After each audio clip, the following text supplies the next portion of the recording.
Painted, painless learning. હાલો શું કીધું વાંચો તો બધાય જરાક. 1.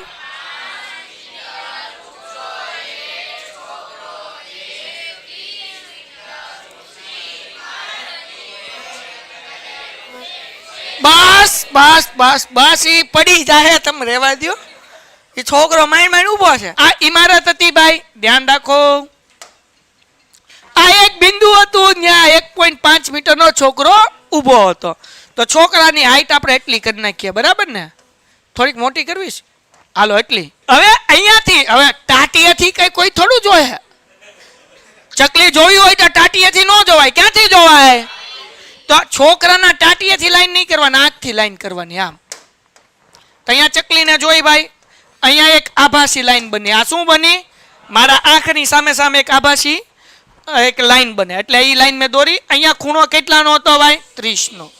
થોડાક સમય પછી ઈ ભાઈ ઇમારત તરફ ગયો કે આમ આગેથી હરકી નથી દેખાતી, ઓરેથી આમ હરકી દેખાય. ચકલી નાની હોય ને ભાઈ, તો ઈ ભાઈ એટલું અંતર કાપ્યું. તો ભાઈ તો એટલા જ છે ને પાછા, કે ઓછા થઈ ગયા? એટલા. જો હે ક્યાં ટાટીએથી કે આંખેથી? આંખેથી. બોયલો, મેં કીધું બોયલો કેમ નહીં. હવે જે આ ખૂણો થયો એ કેટલાનો થઈ ગયો? 60 અંશનો થઈ ગયો. હા કે ના? તો આ ભાઈ A થી B સુધી હાલ્યા, તો આ AB અંતર ગોતવાનું છે. નામ આપી A B C D E F અને G.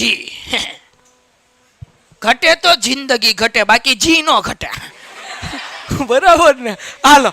તો હવે ઇમારત કેટલા મીટરની હતી? 30 મીટરની. એટલે ઇમારત એટલે આ G થી C સુધી આ હતી 30 મીટરની. હા કે ના? આ છોકરો કેટલા મીટરનો હતો? તો FA એ છોકરો છે 1.5 મીટરનો. તો EB ઈ 1.5 થાય કે ન થાય?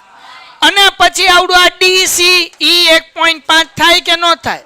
તો એનો મતલબ એવો કે આ ત્રણેય વસ્તુ શું થઈ? છોકરો 1.5 એટલે આ 1.5 અને આવડું આ તે.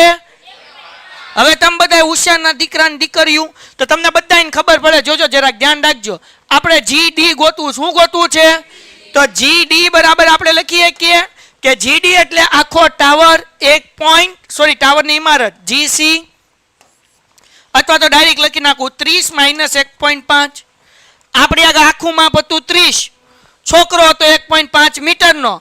30 માંથી 1.5 જાય એટલે કેટલા વધે? 28.5. 28.5. ડન થઈ ગયું? હાલો. વેઇટ સ્કીપ નહીં કરતા. તમારા ફાયદાની વાત છે. ધોરણ 10 ની અંદર આવ્યા છો, બોર્ડની પરીક્ષા આપવાની છે, જોરદાર રિઝલ્ટ લાવવું છે, તો પેન્ટેડ એપ્લિકેશન ડાઉનલોડ કરો અને ચેમ્પિયન બેચ લોન્ચ થઈ ગઈ છે.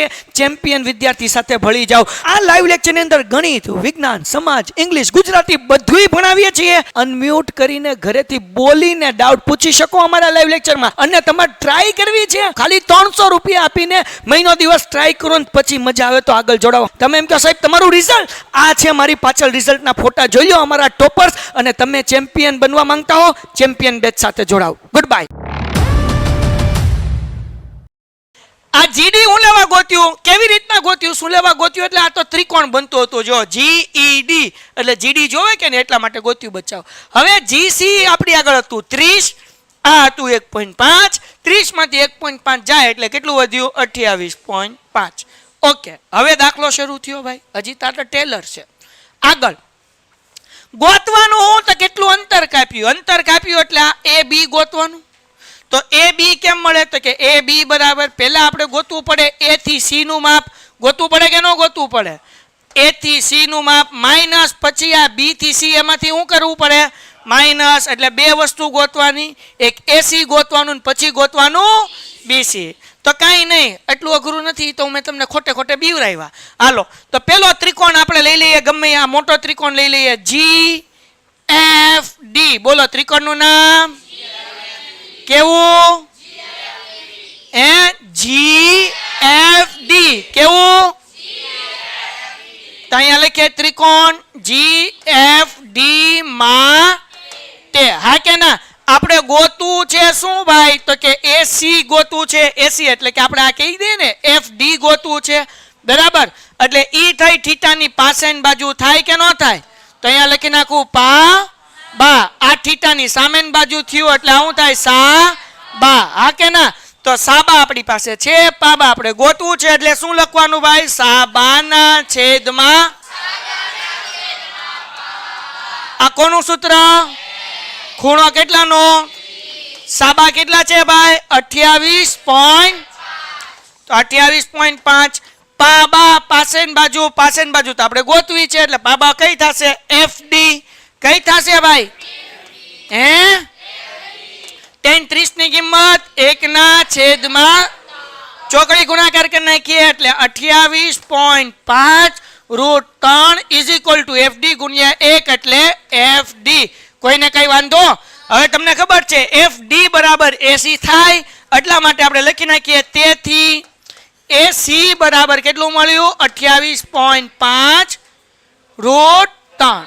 હાલો હવે એક ત્રિકોણ લઈ લીધો. હવે બીજા ત્રિકોણનો વારો ભાઈ. બીજો ત્રિકોણ કલર તો કે લીલો કલર. જો આવડો આ ત્રિકોણ. આ ત્રિકોણનું નામ શું છે? GED. બોલો બધાય શું નામ છે? દેખાય કે નથી દેખાતું? દેખાય પણ હરખું નથી દેખાતું. હાલો ભાઈ ત્રિકોણ GED માટે અગેન આપણી પાસે સાબા તો છે જ તે.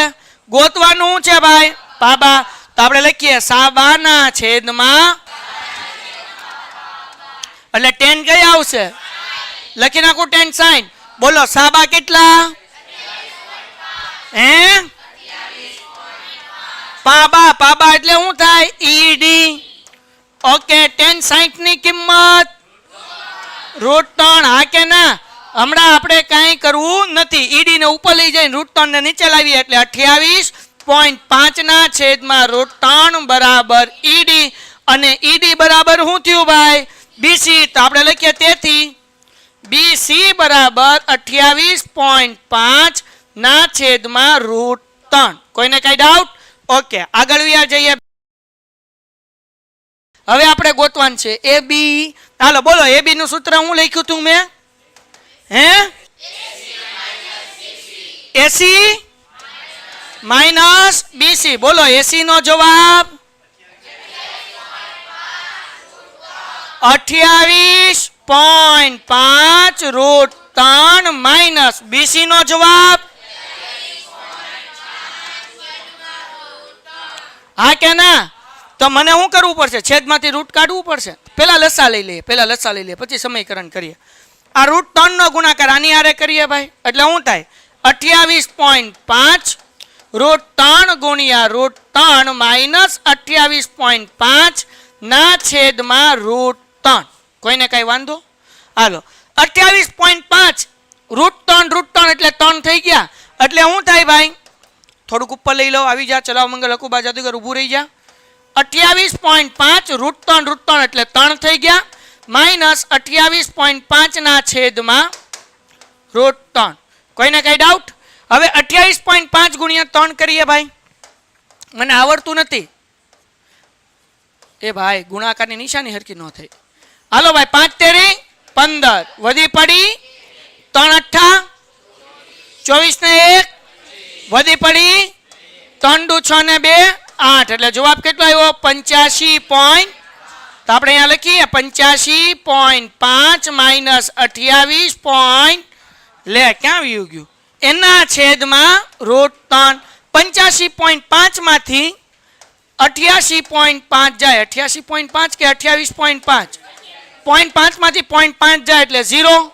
હવે અહીંયા આપણે છેદ લઈએ એટલે કે અહીંયા 7 15 માંથી 8 જાય એટલે 7 અને 7 માંથી 5 2 જાય એટલે 5 એટલે જવાબ કેટલો આવ્યો ભાઈ? 57. અહીંયા લખી નાખું છું બરાબર ને? હાલ છે ને? પણ બોકસ કરી નાખું એટલે વાંધો ન આવે. હું કરું છું બોકસ એટલે આ પછી આપણે પાછળથી લખ્યું યાદ રાખજો. 85.5 માંથી 28.5 જાય એટલે 57 એના છેદમાં √3. છેદમાંથી √3 કાઢવું છે એટલે મારે શું કરવું પડે? અંશમાં √3 મૂકવું પડે, છેદમાં √3 મૂકવું પડે એટલે 57 √3 ના છેદમાં 3. 57 ભાગ્યા 3 કરીએ તો કેટલા આવે? 19 13 57 એટલે જવાબ કેટલો આવે ભાઈ? 19 √3. 3. અહીંયા આપણને દાખલાનો જવાબ મળ્યો. Painted, painless learning.